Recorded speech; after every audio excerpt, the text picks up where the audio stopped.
I have been trying to film this video for so many times now. I have literally started, stopped, deleted, continued, did this, did whatever, and it's taking me forever. And I think it's just because I'm just so overcritical of myself. I'm analyzing myself too deeply on how I come off on camera. If I'm making sure that I'm describing the books properly, making sure that I'm making sense when I tell you why I gave a book a certain rating, and ultimately try to make sure that the video is still entertaining to watch, because if my personality is not showing through, then obviously people are going to click off. I don't want to come off as a stiff board too as well, so I'm just kind of being in my mind when I talk to the camera, and that's throwing me off. We're not going to be too serious with this video. We're just going to be calm. We're just going to be casual, and it's not that serious. Overall, YouTube is not that serious. You guys are just here simply to kind of see the books I've read, which books that I really enjoyed, and which books you need to add to your TBR. And I think that this month was a great reading month. So I read 35 books. It's not even the end of August yet. I'm still going to read until the end of August, but I felt like cutting myself off here with content creation because I felt like there was just too many books to talk about. And I was like, okay, maybe I'll just do like a best and worst books that I read this month. But then I was like, oh, but I'm being really mean to the worst books that I've read. So let's make a positive spin on it. Let's just do the best books that I read this month. So, ladies and gentlemen, we will be talking about the best books I've read this month.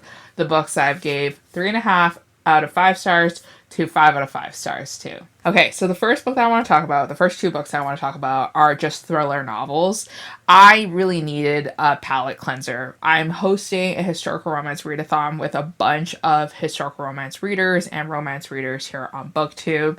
And if you haven't checked out my video yet, I hosted it from August 1st to August 31st. I had a Discord channel where I was talking to a lot of you guys, actually. A lot of people joined the readathon, and we were just chatting up about romance novels on that Discord channel. I was part of the Team Hoyden, and our character was Miss Alice Walker. I was hosting it with April from Happily Ever April, and we had a great time. I had a great time speaking to you guys. I had a great time motivating each other to read more and to read consistently. And I was just reading a lot of historical romances, but I needed a palate cleanser because I was reading too many historical romances. So I decided to pick up some new releases that have been on my radar for a very long time. The first book that I did read was The Quiet Tenet by Clemence Michalin, and I gave this one a 4 out of 5 stars. It was super creepy, it was thrilling, it was exhilarating, it was just dark. And if you need something that is dark and rich, then I think this book will be perfect for you. It involves a serial killer and his 3 women in his life. Yes, so he had a late wife who gave birth to a daughter, and now that daughter is a teenage girl, and he is navigating that relationship. He's trying to make sure that he's a good father, he's a good role model, and he's trying to make sure ultimately that she does not find out his secret of being a serial killer.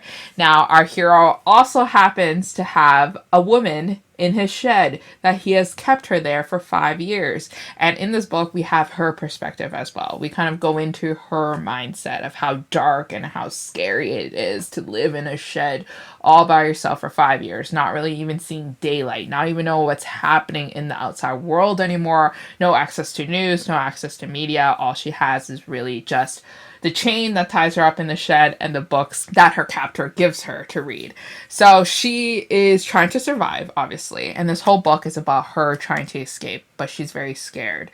She is scared that he's going to kill her, and ultimately she is just trying to live another day.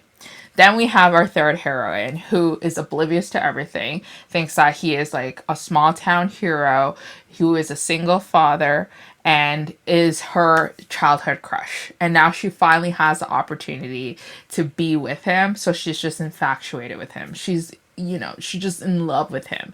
And it's this where it's like this book where all these 3 different characters plus our freaking hero right in the middle, and how they all kind of intertwine and how they kind of all meet each other is when all the things kind of go down, and we kind of see like what will happen. Like, how does our girl in the shed escape? You know what I'm saying?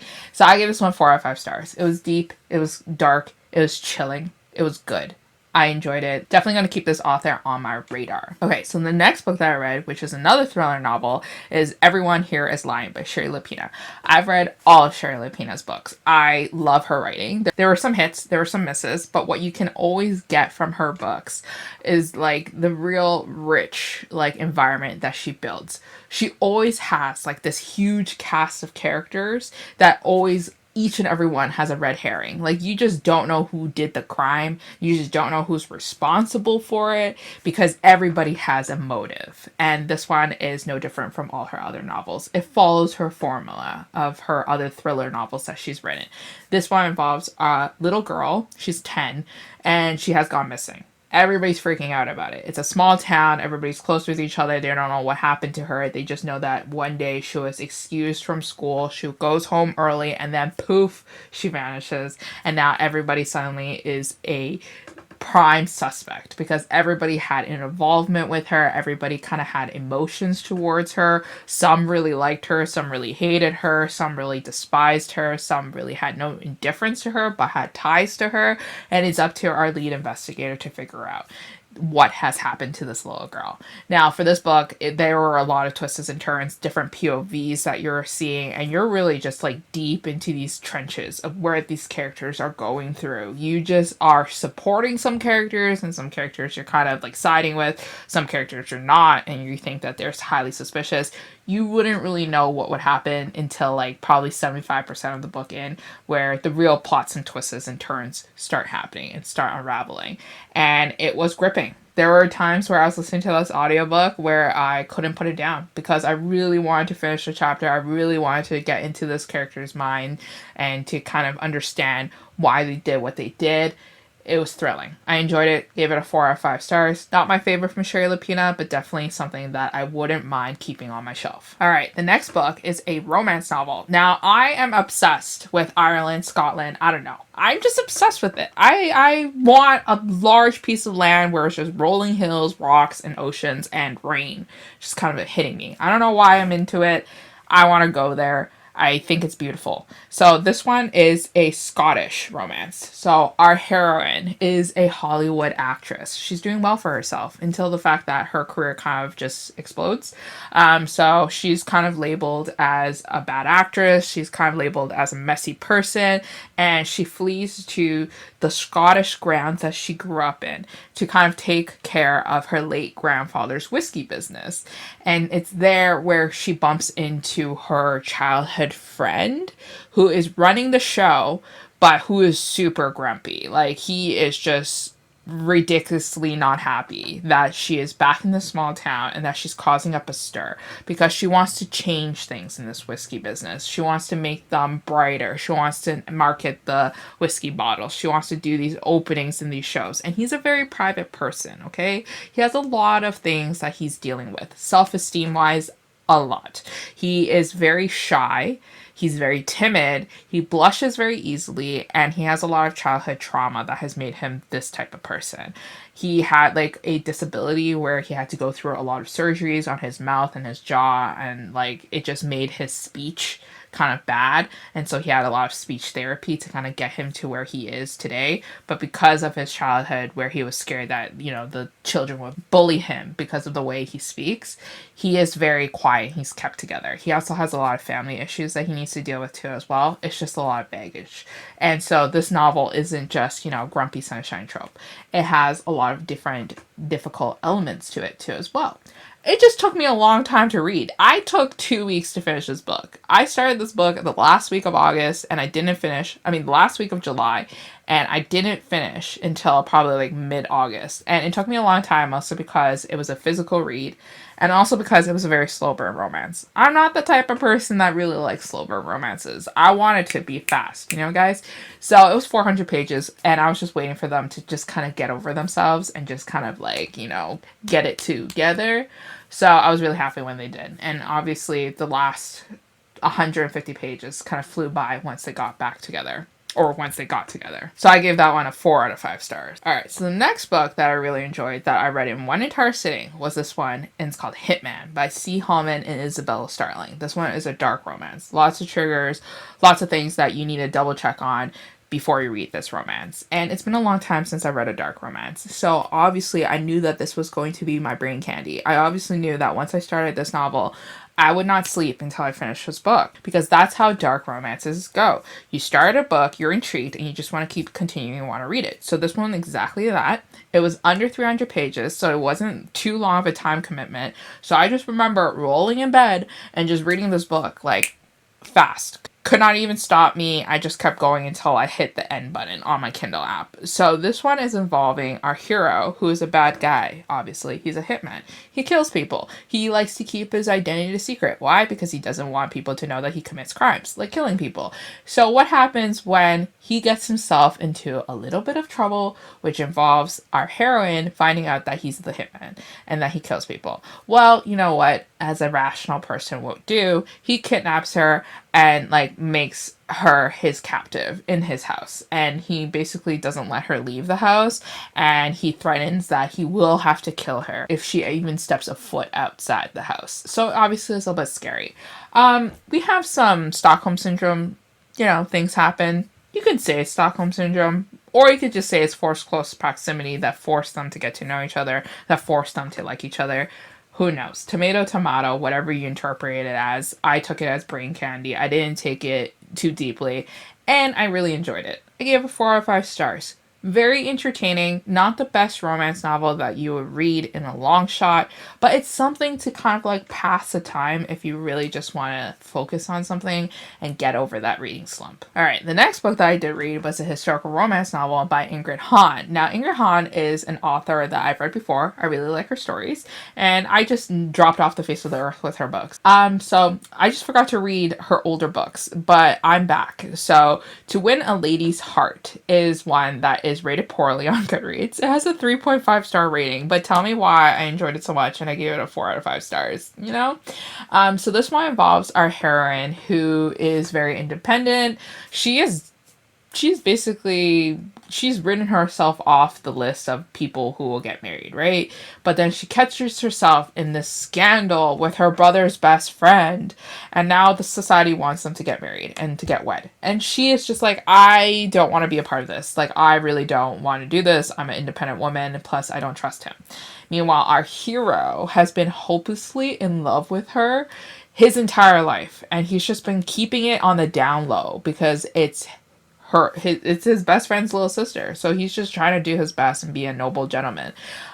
So the rest of the book is just basically him committing to her and him trying to seduce her and him trying to show to her that he is a good person and that they should be together and that they're destined to be each other's, soulmates.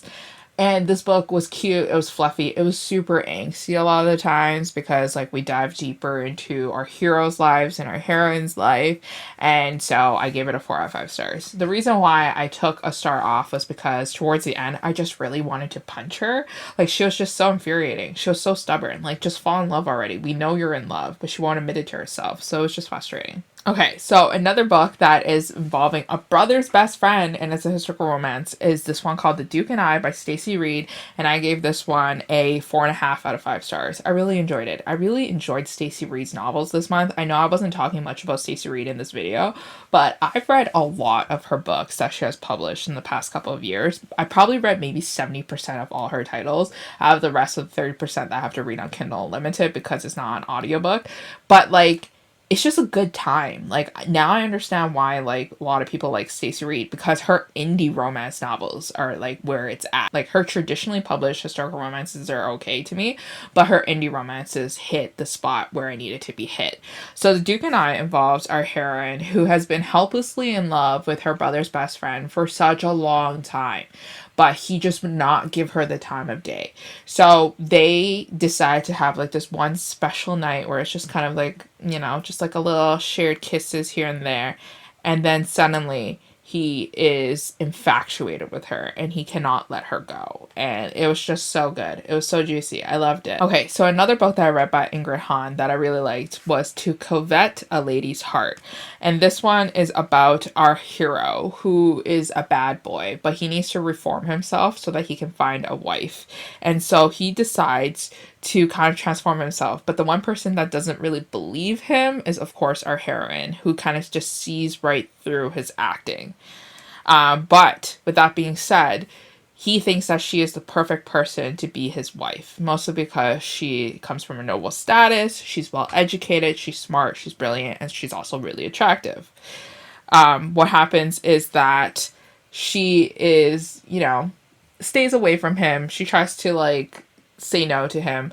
And then what ends up happening is very cutely, not in a like dark way, is that our hero kind of blackmails her into marriage. And then she has her own benefits too as well. Like she will gain stuff from getting married. Like she will have her own title, she would have money of her own, she will have more power. So she reluctantly agrees. But because of like this whole dynamic of like how they started their marriage and their relationship, it leaves a lot to question for the two characters. Like, does he really love me? Does she really love me? Or are they just in it for the mutual benefit? And so it gets a little angsty towards the end, but it was so good. It was so juicy. I ate it up. I gave it 4 out of 5 stars. Okay, so another book that I read by Stacey Reid that I really liked was this one called How to Marry Marquez, and this one involves the brother's best friend trope again, from another Stacey Reid novel, I know. So this one involves our heroine who's been in love with her brother's best friend forever, and he refuses to marry, he refuses to court her. But she decides to kind of trick him into it. So she decides that she needs help in seduction. So she goes to him and says, you don't need to promise me anything, but I just want you to teach me so that I can find a suitable husband. And he thinks, well, there's nothing to lose for me because I don't have to propose to you at the end of the day and I can have my fun. So he agrees. But what he doesn't agree to is that his heart falling in love with her, because he ends up falling in love with her and he ends up realizing that he can't let her go, and he gets insanely jealous over the fact of this mysterious gentleman that has won her heart, but in reality she is lying, and the person that has won her heart is him. So I really enjoyed it, gave it a 4.5 out of 5 stars. But anyways, that is it for all the books that I really enjoyed that I think that you guys should put on your radar. And if you guys haven't already, you guys should definitely check out my Goodreads, because I update all my books there, and I do a way better job there of keeping everybody updated on the books I read as opposed to YouTube. And Instagram, I'm trying to do a little bit better. Like, I'm trying to post it on my stories of what books I've been reading in the month. So if you haven't followed me on Instagram too, definitely check me out there. And if you're not subscribed to my channel, subscribe to me and keep up with all the books I've read if you enjoyed this video. And I'll see you guys again next time in a new one. Bye.